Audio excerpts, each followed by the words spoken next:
দেশের উন্নয়নের স্বার্থে একটি গণতান্ত্রিক সরকার গঠন করা সবার দায়িত্ব বলে মন্তব্য করেছেন বিএনপির ভাইস চেয়ারম্যান আব্দুল আওয়াল মিন্টু।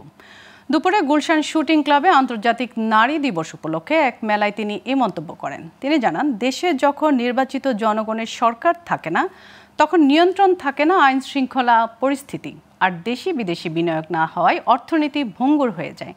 তাই এই মুহূর্তে সবাইকে জাতীয় নির্বাচনমুখী হওয়ার আহ্বান জানান তিনি। পাশাপাশি শেখ হাসিনার বিচারকে ঘিরে নির্বাচন পেছানোর কোনো যৌক্তিকতা নেই মন্তব্য করে বিএনপির এই নেতা বলেন, বিচার প্রক্রিয়ার সাথে জাতীয় নির্বাচনের কোনো সম্পর্ক নেই।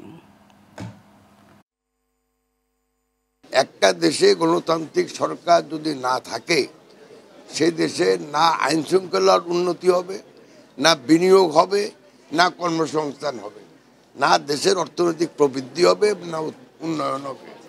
অতএব বিচারের পথে চলবে। আবার দেশকে গণতন্ত্রায়ন করা এবং দেশে একটা রাজনৈতিক সরকার, প্রতিনিধিত্বশীল সরকার প্রতিষ্ঠা করা, এরা সবাই দায়িত্ব।